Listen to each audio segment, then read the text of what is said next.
Hello, you all. How are you doing today? I've been moving through so many different things as I've been on this journey and adventure and thinking about what I want to talk about today. I think what I want to look at is the missing factor, the point of challenge in our life and moving through resistance, which we have, whether we're conscious or not, when we're stretching ourselves to grow and be in new ways, whether internally or externally or both, really. Meeting that point of resistance, which I know I've talked a lot about, but I want to speak to it a little bit more specifically, and how we can often focus on the things that we don't have rather than understanding how to be in relationship with ourselves as we traverse into the unknown and as we move towards what it is that we're wanting to pull in, draw into our lives, but not putting our lives on hold in the process of it. So I hope that makes sense. We're going to try and dive into all of that today.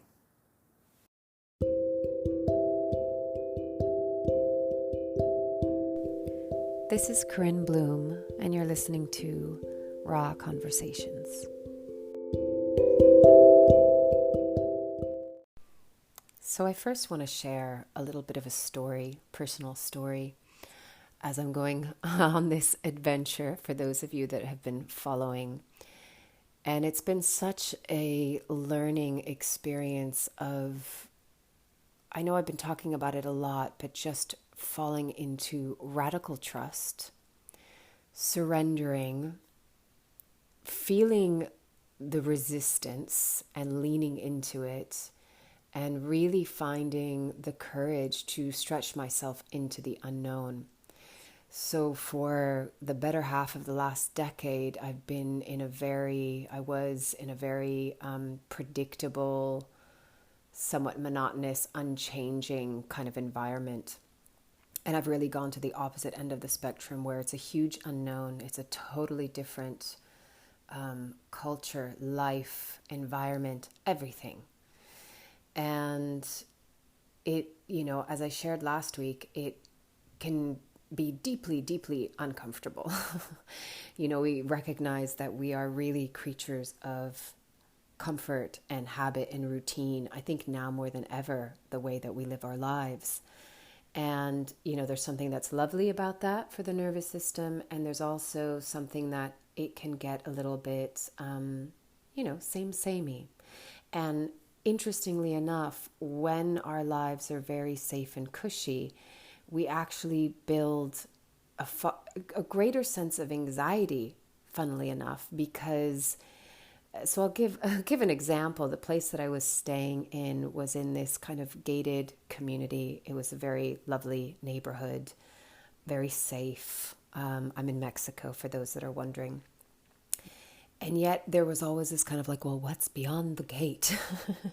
And you have everything that's kind of safe and cushy on the inside, but then there is this, well, what's out there in the world? And to be honest, it was actually very similar where I was living, where it was very comfortable, and there was this vortex of energy that would kind of suck you into this place, this mountain that I was living at the foot of.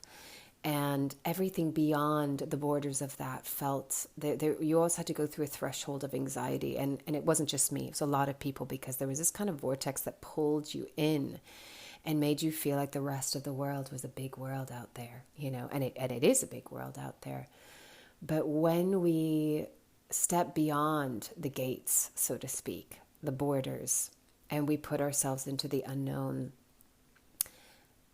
at first there really is this kind of like, woo, what's there? And it's scary. But you recognize that so much of what we're afraid of is a thought, a projection, even an opinion, somebody else's opinion of what the world is like out there. And, when I'm talking about this kind of in what seems like literal terms, it's always a reflection of what's also going on internally. That, we might be afraid to stretch ourselves beyond our own behavior because it's habitual and it's familiar and safe, as I spoke about last week. But actually, we need to find the courage to leave the neighborhood a little bit, because sometimes actually the neighborhood of our own mind and our own belief system ain't a good one. Sometimes it can be a right proper ghetto. If you're experiencing fear and anxiety and self-criticism and judgment and all of these things. So it's the metaphoric, stepping outside of the walls, that are keeping us in. So I've moved to a different place, a different area, and it's been really hard, firstly, just not to have a home, moving around a lot, trying to figure out what the next step is in quite a spontaneous way. And then not having my own transport. I'm someone that's had a car since I was 15 years old, and really being kind of at the mercy of other people and not being able to have the freedom and autonomy to move around. And I could have paid a buttload of money just to get a scooter around the corner, but I was able to kind of get a scooter from a friend of a friend. But it was all the way on the other side of town, and some people had said, oh no, don't go into that part of town. And so I had to ask some people, and they said, no, it's fine. And I had to kind of negotiate with the taxi driver, and I'm learning, like you fall into the flow, and you keep it light. And I was kind of joking around and made him laugh, and negotiated a good deal. And so all of it is a bit of an adventure, right? It's not like the straightforward suburban or even urban life where everything, you kind of get up, you go to the same coffee shop, you have the same driving routine, you're doing the same errands, right? You're having to negotiate uncharted territory every single day. So then it was really quite an adventure to get the bike, find the bike, ride the bike. It's really like a kind of old school, bit haggard scooter, which I kind of like because it's like a local's bike. And then even just trying to get to the grocery store, and some of the roads are good and some of the roads are really graveled and holes, and you're passing nice bohemian chic places, and then you're passing through kind of slums, and asking for directions. And what's beautiful is that everyone is so kind, actually, really kind, and always greet you with a smile and helpful as possible. And it was an adventure to go to the grocery store, and everything is new. You don't have your food. You don't know where to find things, right? And it sounds so kind of simple and mundane. And yet, when you put yourself into a different situation, you realize how familiar you are with what you've been doing for sometimes years, if not decades, in day in and day out. Then on the way back, I had to rig all of the grocery bags onto the scooter. I have my daughter on the back, like a bag of popcorn between us. I've got a pineapple between my legs on top of a massive bag of groceries. And, trying to use Google Maps, and it's not really helping me out, and needing to stop many times. And the sun was starting to set, and I was like, oh God, I don't want to get caught in this kind of no man's land in between. And, again, passing through some nice places and some really places that it'll humble you, to see what you're passing and how people live. And yet at the same time, I look at how some of these people are living in such poverty, but so resilient, and, to still have smiles on their face. It's so beautiful to see, because I can imagine it's not an easy life. And yet, you see people in London that have got a nice place and a high paying job, and they're walking around with frowns on their faces every day. So there is something to really being in community and in the elements. Life is so much about perspective. So on the note of perspective, I had a moment where I felt a little bit like, ooh, this is overwhelming. It's starting to get dark. I don't want to get stuck in the dark. Are we going to make it back? I keep on getting lost. I can't find my way. And then I just had this voice come in of what if you just trusted? Just trust. Pray to your angels, ask them to watch over you, but just trust that you will make it home. And we did. And actually, we had a great adventure along the way. I mean, it was kind of comical if you had looked at our bike, and although actually probably looked very local. And but moving through, kind of the moral of the story was moving through, firstly, my resistance to even wanting to go get the bike, because I knew it was going to be a bit of an adventure to get it and bring it back. And not knowing the way, you know? What a metaphor that is. Not knowing the way. We never know the way in life. We think we know the way in life. We want to know the way in life. We want to have our ducks all in a row. We want to know what the next step is and where we're going and what it's going to look like. And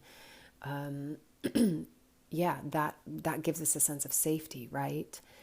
And yet it was so enlivening. It was so enlivening to not know and to really fall into radical trust, knowing that there are angels all around us, seen and unseen. You know, every person that I asked for help that would actually stop and really give me their time and their presence, that is an angel. You know, it is. And feeling the state of resistance in my being, I could feel that the fear could have easily crept in. And then choosing to go, no, you know what? I surrender, I trust, I fall into flow. And can I enjoy this moment? There was a moment where, you know, my daughter was like, just like, this is so much fun. You know, we came back and it was such an adventure. And even this morning when we woke up, I turned around and gave her a hug in bed. And she looked at me with the biggest smile and said, yesterday was really fun. You know, it was so outside of the ordinary. So outside of what we've been used to. Would I want to do it every day? No. Of course, there's a part of me that misses my creature comfort, misses my car, misses the food that I'm used to eating. But why am I telling you this story? Because when we're physically in the external world, really being thrown into the unknown, into the new, stretching ourselves way beyond our comfort zone, putting ourselves into positions that can feel a little bit scary. And you just do it. You just do it. You move through it and you trust it. Ultimately, that's what it is you trust it. You don't fight it. You don't control it. You don't resist it. You lean into it and you really allow, surrender, fall into flow and trust. Then life becomes an adventure. And I think then you can also enjoy the process. You know, I could have been a stressed out mess trying to get back, afraid that it's getting dark and, you know, I have the added pressure of a kid on my back and instead just choosing to find the joy in it. And I think this is a really important part of the process, because what I want to talk about next is this missing factor, or the point of challenge, is that every single person, I have not come across one person that doesn't have a point of challenge in their lives, that doesn't have something that they feel might be missing. So for some people, I work obviously a lot with singles, and their point of missing and their point of challenge is that they don't have a partner and that they're longing to have a partner, and they really feel that loss and the pain of that, right? And then I know people that have seemingly everything. They have the partner, they have the family, they have the nice house, they're financially stable, but maybe their health isn't okay. And I know several people in that position. Or you have the partner and you have your health, but you're struggling with your career, you're struggling with your purpose. Or you have the partner, but you don't have the child. Or you have the child and the partner and the job, but the home doesn't feel right. My point is, there's often always a point of struggle or challenge. I'm going to call it challenge. And a part of me thinks it's a very old paradigm that we need to learn through suffering. I think actually we can let go of that. We're going through such quantum leaps right now that I think we can let go of the suffering piece. I think right now we're being confronted by our fears, again, either external or internal, because we have been under a paradigm for thousands of years that has really been ruled by fear. And fear is the one thing that really can trap and control the soul, which is innately actually uncontrollable, but fear can have a grip. Ooh, can it have a grip? And that's why doing this inner work is so important, because it really is a time of mastery, of how strong are you on the inside, and not strong like brute strength, right?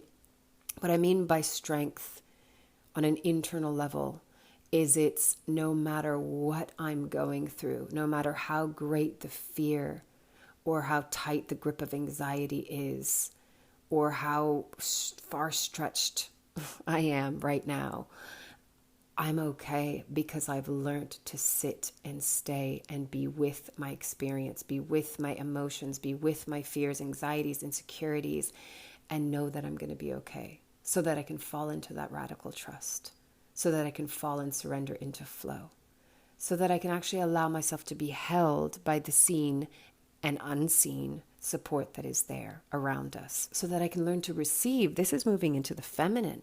We've been in the masculine, which is so, I'm going to do it, control it. This is the linear path. This is the trajectory.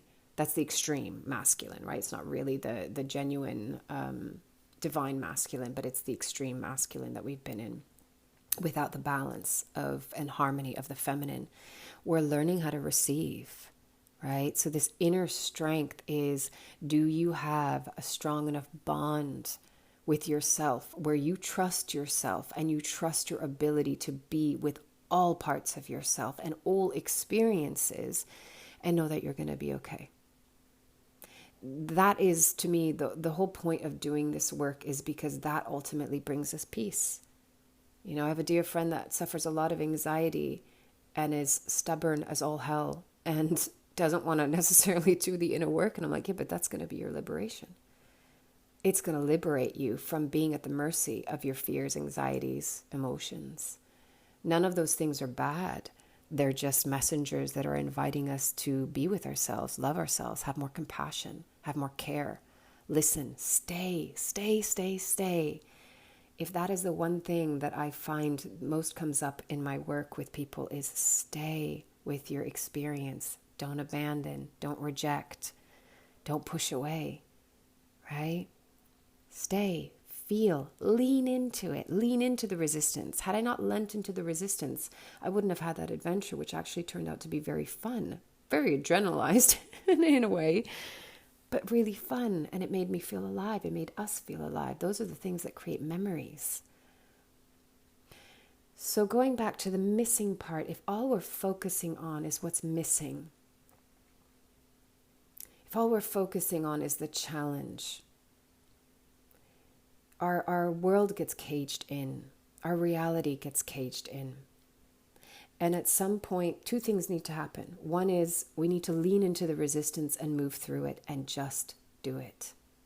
Do it with love, do it with compassion, do it with self-mastery to know that you're going to be there for yourself, but just do it.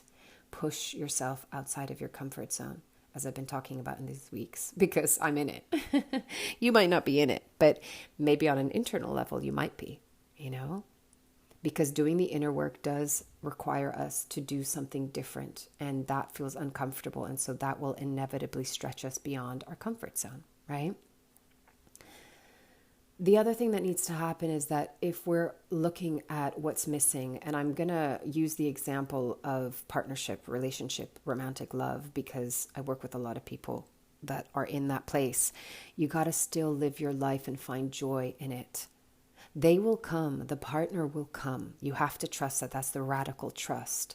But to live your life focusing on what's missing all the time, even though, of course, it will come up and you will have your moments of loneliness, and those are moments and invitations to be with yourself with tenderness, with love, with compassion. But again, come to the place of trust. Come to the place of excitement for when it will come in its own perfect timing. But enjoy yourself in the process. Live for yourself in the process. And I know sometimes that's easier said than done, but so many people will kind of fall into the pits of just waiting. And maybe sometimes we're made to wait until we actually get that it's like, oh, but this is my life and this is my experience. And can I enjoy myself in the abundance of what I have now, in the gratitude of what I have now, and in the excitement of what I'm moving towards? That's okay. Have the vision, move towards it, but not at the cost of living in lack. So if you're dealing with the pain and suffering of where you are right now doesn't feel fulfilling, know what you're moving towards, but move towards it not as a way of running away from where you are now. Running away from is very different than moving towards, but as you move towards, enjoy the now. enjoy the mayhem sometimes, the chaos, the unknown, the fear, the adventure of the getting there. Because all we have, again, is this now moment. So what is the moral of this story today, and what is the invitation?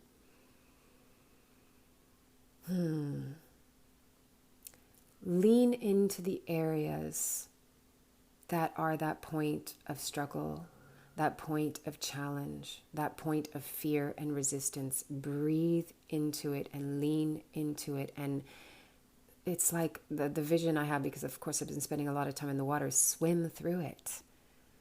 Swim through it. Propel yourself through the water. I love the image of stillness in motion.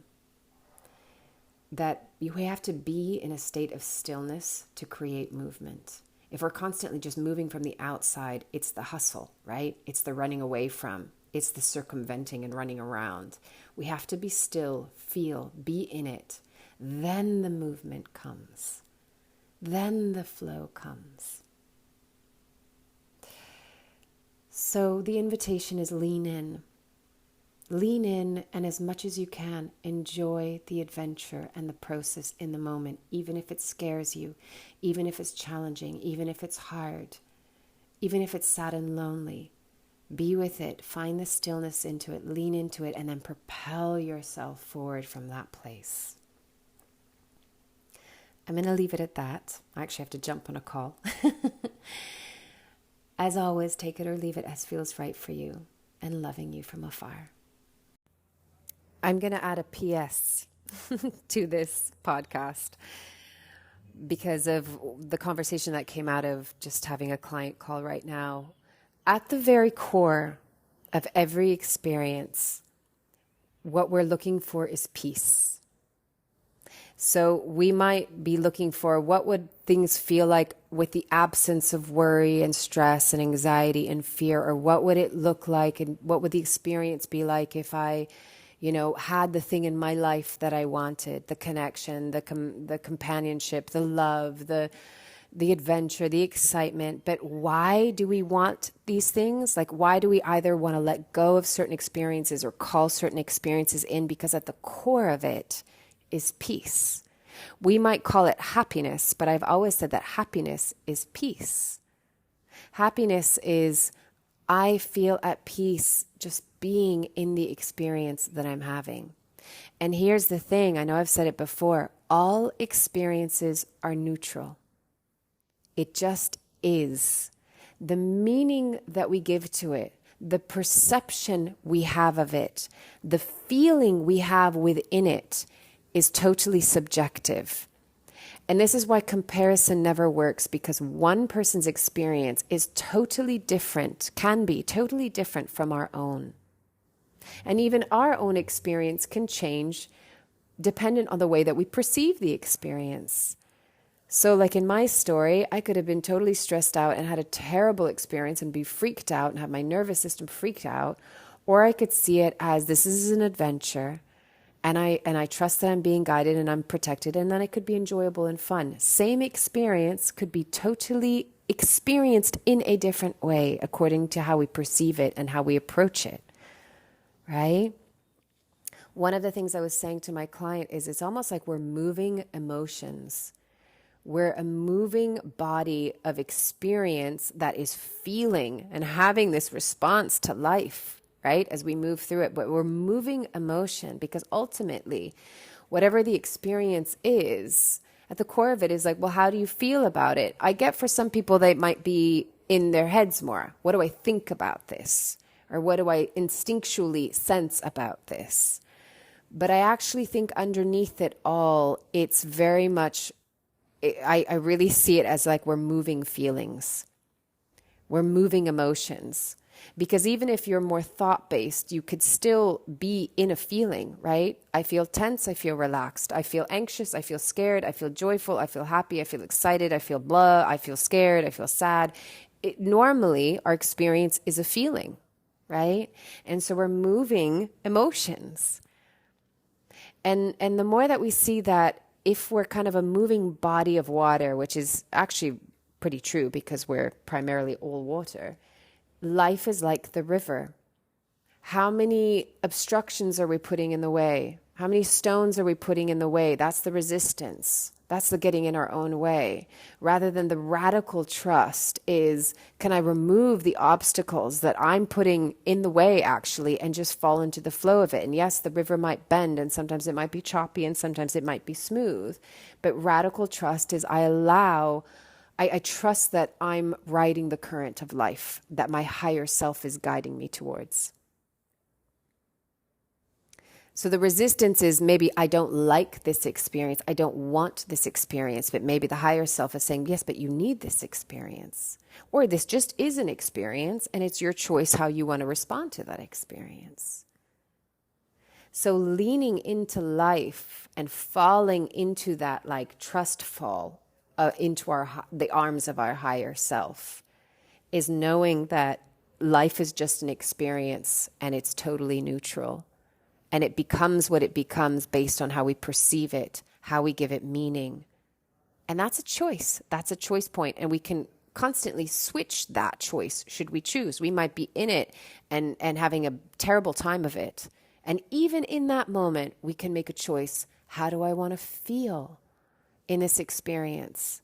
And sometimes it's easy to shift and sometimes it's not easy to shift. But the best way, the quickest way to shift something is allow what is without judgment. Neither good, bad, right, wrong, better, worse. None of that. It's never black and white. It just is. Trusting that it's there for a reason. What do I have to learn from it? What do I need to let go of? What do I need to surrender to? What do I need to trust? What do I need to listen to within myself? How is this a messenger? How is this offering me the invitation to reflect and then maybe redirect so that I'm going into the flow of the river rather than feeling like I'm climbing the mountain or I'm banging my head against the wall, right? Anything and everything that comes up in our experience, in our body, in our lives, it's there for a reason. It's ultimately there for our highest and greatest good.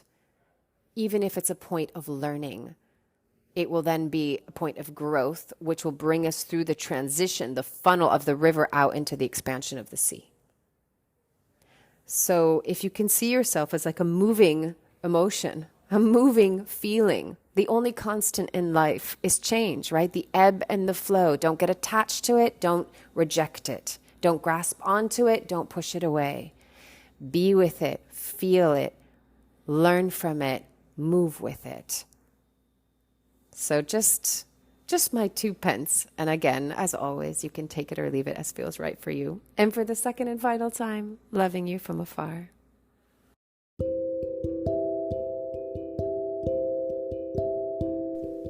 You've been listening to Raw Conversations with Corinne Bloom. Thanks so much for showing up, listening in, and being a part of the conversation with me.